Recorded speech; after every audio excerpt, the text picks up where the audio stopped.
I imagine right now you're feeling 10 feet tall. Yes, I completely agree.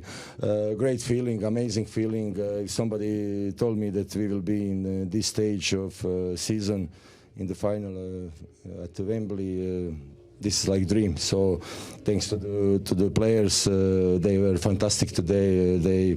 They performed very, very good and stick to our tactical plan. We were very patient, and then this is for them and for us all, for the club, a great award. How did you do it? What was the tactical plan? The tactical plan that we put extra centre back, because after I watched this first leg, I saw that we'll have maybe problems because they coming with two full backs very high. They try to fill pockets with two wingers and a striker plus one extra midfielder, so that we have good balance, good control, stability, and also we try to press them when was possible to press them with the two wingers and Oli, and we were patient there. We knew that our chances will come through counter-attack. Maybe second half they try to risk more, especially when Alex put second striker. I think that was easier for us because they are 3v2 behind and 1v1 overall the pitch. So we used our chances, and a great goal from Bellumi and Geoff as well, and that was a great substitution for us. I was going to say, does it always make you feel good as a coach when your two subs come on and score? Joe with his first touch. You know, always it's on the coach. If I made some substitution there, if they will not bring impact, then I made mistake. It's life of a coach. You're a genius or a fool. There's no in between. Yes, mostly fool. But no, Mo Bellumi, we tried to spare him because of his condition, because he was very tired after this game, first game. Some problems with hamstring, some Achilles. So we tried to spare him. Plan was that we will put him second half. Also, Liam has cramps, yeah. And Geoff is capable to play all three positions in front, so that was a good decision for us. That's the strategy, that's the tactics, but tell me about the character of your players. I think that all season we show great character, because since day one, since I arrived here, it's a very nice group of the players, very hard working, togetherness, chemistry between them. I think even this embargo has that helped you? I think yes, because they stick together all season. They're fighting. Even we lost some games there, but you can't tell them anything, because they gave every game everything. So football is like this, but I'm very proud on them, and congratulations to them one more time. You're one game away from the Premier League. Well, we will do everything to get in the Prem, because now it's 90 minutes plus extra time, I don't know, penalty, whatever. We will prepare everything. We will see tomorrow who will be our opponent. We know everything about Southampton and Middlesbrough, because we faced them already 2 times. And final is final. You don't play final, you try to win final. This is my opinion, and we will do everything to get to the Prem. What's the difference? You mean you don't play, you try to win. What's the difference then? Somebody, you can say, we will play final, but I wanted to win final. I don't care about even performance, but you can control a lot about. I miss one word for that. I cannot remember now, but just you don't care what it looks like. As long as you win. I don't care because in football, the result is everything. And what would it mean if you could take Hull City? Dream.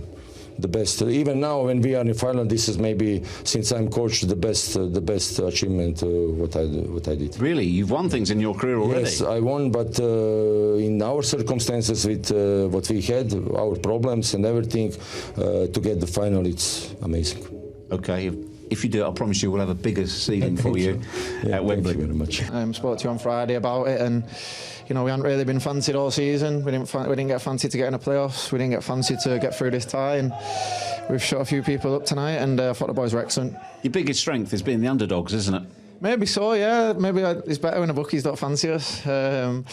Yeah, I think just that togetherness in the team with the boys. I think you can see tonight the two lads that came out the team from Friday come on tonight and make the impact and change the game for us. And it just shows not only the quality that we have in the squad, but it shows the how together we are and the character of all the lads to be taken out of the team and then to come on and change the game like that is outstanding. Buzzing for both the lads. Tight first half, few chances. Yeah, like you say, I knew it was going to be similar to Friday. No one wants to give anything up easily. You don't want to give the game away. We felt if we kept a clean sheet tonight that we would win the game. We knew we'd have chances. I had a couple one header in the first half, maybe one in the second half, and we just knew it was a matter of time. And Mo showed that little bit of quality that he has, and then Geoff, and then after that it was more about just the counter attack and killing them on the counter, and that's exactly what we've done. Obviously, it was the goal, but at what point did you feel you were taking charge? I think, we were pretty confident the whole game. I think they had maybe a 10-15 minute spell in the first half, which we knew there was going to be. We knew we had to keep their crowd quiet, and apart from that 10-15 minutes, I think we did. And then, when it came out into the second half, I think we dominated pretty much most of the second half. And then, obviously, when we scored the second goal, we sat back. But yeah, I felt reasonably comfortable the whole game. Don't take anything away from Millwall; they've been brilliant all season, and it's a tough way for them to go out. But someone has to win and someone has to lose, and I'm thankful that we're on the right side this evening. Thoughts on a visit to Wembley now? Yeah, buzzing. Last time I went there was against Man City in the semi-final of the FA Cup, so hopefully it won't be that hard. But no, we'll be watching eagerly tomorrow to see who we've got. But we've had a brilliant season. Like I say, it was fancy to go down at the start of the season and to get to Wembley and have the one game away to being in the big leagues again. That's exactly what we're trying to be. So over the moon, mate. And because you're the underdogs, do you care who you play? Nah. Not really, mate. No, it doesn't really change much. We'll have a game plan, but we've played everyone this season, so we know what everyone's about. And just like I say, watch the game tomorrow. Just nice and relaxed. I don't think I'd have watched it if we'd have got beat, so it'd be nice to tune into that. And then a few days off, and then go again and prepare for the big one at Wembley. Here he is, Louis, hometown boy. How's that feel? Just incredible. It is. It's cliche, but it's hard to put into words. I know exactly what this means to the lads, to myself, to everybody inside that dressing room and everybody at the club. As soon as we secured that final sort of promotion spot on the final day in such dramatic fashion, we said sort of the task ahead now is to go win a football match over two legs and give ourselves a chance. And I've said it before, this team just needs a chance and a glimmer of hope, and we've shown that all year. We've got more than enough inside that dressing room to go on and achieve what we want to achieve. What is it about this band of brothers? Exactly how you said it. That's what this squad has been built on. We had difficulties at the club at the start of the year with the embargo, and credit to the club and the people at the top of the club for assembling a team, not just a team of good players, but a team of good men. And I think for me, certainly as captain, that's what I'd always put first at a human level, and what sort of lads and characters you bring into the building. And the club was unbelievable at doing that. And we've assembled a group of men that enjoy working together every single day, a group of staff that buy into everything that we do. And I think you saw that in every sort of inch of the performance tonight. Talk to us about the manager, because he arrives when you've had the transfer bans, and it is a band of brothers as such, not thrown together, but certainly not strategic. How did he instill this winning mentality that you've got?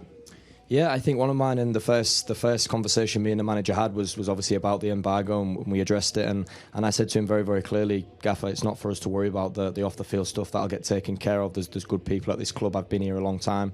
I have no doubts that the people at the club and at the top of the club will sort this and we'll get through this sticky period. And I think he sort of looked at me and said, that'll do for me, as in no nonsense, let's not listen to the noise outside, what's going on. He just instilled to us that, again, with everything going on, you're going to need that resilience. You're going to need that togetherness. That's what's going to get us through these tricky moments. And we've done that all year. We've had so many tricky spells in games, bits and bobs here and there, what people probably don't know about. And we've dealt with it. And I think we've got thoroughly what we deserve at the end of tonight. He intrigues me as a character. He's a huge bloke. He looks frightening, but he's often quite smiley and quite jokey. What's he like? He's an interesting character in all the for all the right reasons. He's, like you say, he's very, very straight to the point, and I think that's what this group of men react well off. He don't pull his punches. He tells us as it is. We know exactly what he expects from us, but at the same time, like you say, the start of a team meeting at training sometimes I'll just start with him 5 minutes cracking jokes and just putting it on the lads in a nice manner. And like you say, he catches you off guard at times, but he's been brilliant. His staff as well, and the staff that was already at the football club, I can't credit them all enough. You talk about the noise. How did you deal with the noise tonight? Did you speak about it beforehand? What to expect here? We've played here before, of course, not in those circumstances. Credit to their fans and again our fans for making as much noise as they did. And I said in the huddle before the game, I said these are the nights when it's all said and done and our careers are over. Not talking like it's close. So hopefully got a few more years.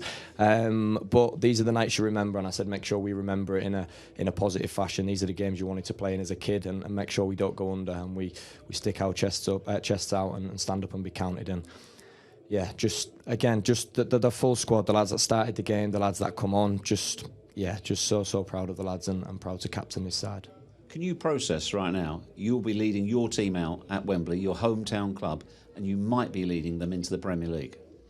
No, it's difficult to process. Again, I know what's inside this dressing room, this team. I fully believe. But again, it'll probably take me a little bit of time to calm myself down. I'll get to walk my little boy out. That's what I said to myself all day in the hotel room. Just make sure you give yourself a chance to realise your dream of captaining this side to the Premier League. And I made a little promise to my partner earlier that I'd walk our little boy out at Wembley. So thankfully I kept that promise, because if I don't keep promises in my house, it doesn't go down well. Come on, name check him. What's his name? How old is he? Little Ezra Christopher Coyle. He's 3 years of age. He's a little cracker, and I'll certainly be looking forward to walking him out.